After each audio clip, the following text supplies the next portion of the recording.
What is going on, my reefing fam? March here, Fragbox TV. What an aquarium. Geez, when your guests come over, they must just be so drawn to this thing, huh? Yes. Wow, this is a really special one. Okay, we're here with Dimitri, my longtime friend, and this beautiful, I would say masterpiece. You've really created something truly special here. Waterbox, 8 feet. It is just over 7 feet. By the way, I'm wearing this shirt just for your viewers, March. Let's see. So, yes. Wow. And March is enjoying the espresso. No coffee, no worky. Yeah, it's a Waterbox. Dimensions are perfect. I was sold on just the dimensions alone because it's not a custom built. It's actually one of their models. It's just over 7 feet long. And how about the depth this way? Because this is that 30 inches. That's so nice. You really feel like that's what matters. You're in the ocean. And very, very interesting choice of lights. AI blades. I don't think I've ever seen a tank this big using just those. I'm used to seeing radions, hydras, maybe even edges, maybe even, I'm going to say it, maybe even some Neptune skies. But you have decided, no, I'm not going to be like the rest. I'm going to go with 4 coral grows or glow. There's 4 grows and there is actually 2 glows. I'm just exchanging one of them right now. And holy macaroni, like your color, growth, like look at the size of these acros. These are massive colonies and they look great.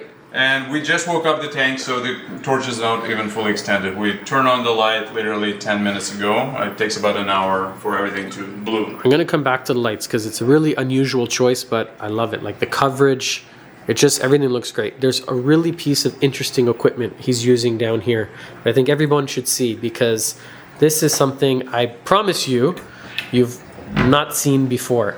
And it is this right here. Not the Neptune Trident, not this gray ironing machine. This little device right next to it, which is the Aqua Whiz. It's an automatic alkalinity tester, but you know, there's so many on the market. Obviously this one, I'm about to sell my Alcatronica.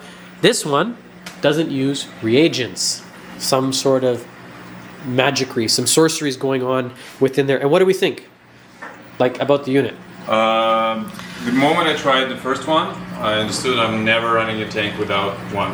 As we all know, alkalinity is the probably #1 parameter that you need to stay on top of. Yes. This thing is set and forget. You set it to 8.0. It has a built-in doser. So I've just done it once, and maybe once every 2 months I just check. So it's not only testing the alkalinity, it's also dosing it. That's correct. Okay, so rewind. 2 things. It's not just a tester, it's a doser. Also, what did he just say about alkalinity? It's the single most important factor that we're testing in these tanks. I would say after, okay, obviously your salinity, and then after that, if I have a gun to your head, and I say, you gotta know just one parameter in your tank. Alkalinity. That's it. We're not gonna shoot Dimitri today because we love him. But look at some of these acros are just stunning. Tortusa seem to do really well for you. Look at the size of this one. This beautiful blue tip one in the background, maybe some red planet here, some Velita. Look at the polyp extension. And you said you're doing automatic water change with reef crystals. That is correct. And how about for dosing? What do you use for like your alkalinity and calcium, those elements? I actually like, it's a combination. I do a calc-water reactor. So that is probably 80% of my dose or 70%. And the rest is fauna.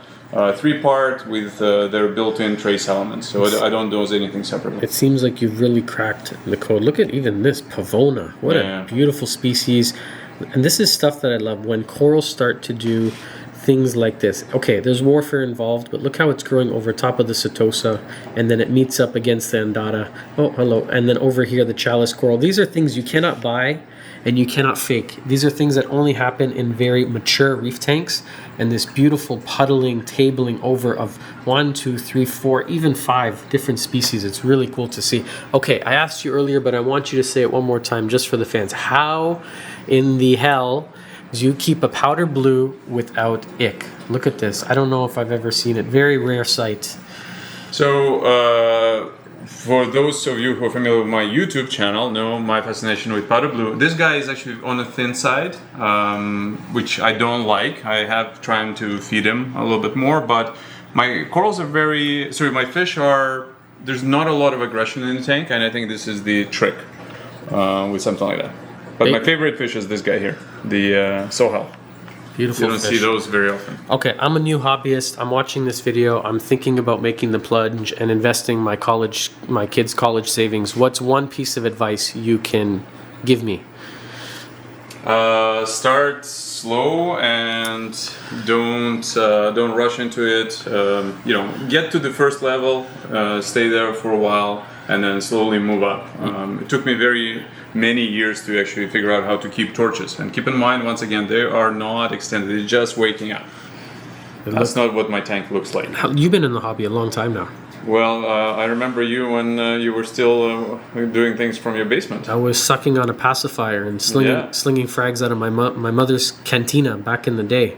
Yes. And you were already in it for a number of years then. No, it was more or less, I think we got into it around the same time. So over 15 years, probably less than 20. What got you and what possessed you to start something like this? I would say the knowledge that you can tinker with this thing for 20 years and still know that you don't know probably half of it. Not even a fraction. So, yes. Yeah, when it comes to tinkering, Dimitri's very good actually with 3D printing. So if you've ever seen the Reef Casa, the halos that we sell, the shrouds, they're made by his truly, and even these? Yeah. Oh, pretty cool. These are the AI blades, and then again, some shrouds to protect your eyes. I was wondering what that was when I walked in. So small thing, but makes a big difference. I hate seeing the light. The light has to go into the tank, but you get the view of like a tank of a canopy with no canopy. Yeah. Really, really nice. Yeah. Okay, and then you said there's more you want to show us in the basement. Well, I don't know. Are the viewers ready to see the farm? Actually, I gotta ask before we go. How often are you feeding these fish? Because a lot of fish, when you come close to the tank, they act like crackheads. They become so frantic, they start swimming around. These ones, they seem to be very natural. They acknowledge you, they come up, they say hi, but they're not starving for food or attention. I feed them. I don't think I feed them often enough. My goal is actually to have the fish that look like when you snorkel. You want them to be fat, but I'm trying not to add too much nutrients because it's a little bit hard to maintain in the tank. But at least 3-4 times a day. Do you know what the nutrients are at, like nitrates and phosphates? Oh yeah, it's 0.4 or 0.5 phosphates, and then it is about 10 nitrates, a little bit less. But here's the thing. I can't believe I forgot this. I should have said it first thing. If you guys have ever used a site called Aquatic Log, it was invented, owner, creator, founder, all those nice words by Dimitri himself. It's a really cool way to track, manage, and sort all your tank parameters on one nifty app. So you should check it out. It's called Aquatic Log, L-O-G. Oh my goodness, boys and girls, look at this. Is like the dream coral man cave. What a cool setup. We're now in the basement, not very close to the tank. I don't think these are actually connected. Oh, look at this setup here. We got the fold out table, the gloves are all organized. This is really great for checking in on pests or even fragrant griffin bands. So I love this setup. Oh, this is like a dream come true. Oh my goodness. And the logo. More. Don't forget the logo. Treasure corals. I love that light up. So yes. Oh man, you're getting better color down here than you are upstairs. That's because this is my more complicated tank where I spend a lot more time on. The other one is on autopilot. Oh, look at these acros. Do you have any favorite pieces in here? And how do you keep track of them? There's so many. I actually integrated with Aquatic Log, so every single coral is listed there. Is this Orange Passion? This one is Orange Passion right there. So this is the OG. So notice the difference. This is the one I had for 15 years. This one here is the one that's in the hobby right now. This is a species we really don't see too often. This is Acropora ceramentosa. We also call it Major Laser. This one with the blue tips.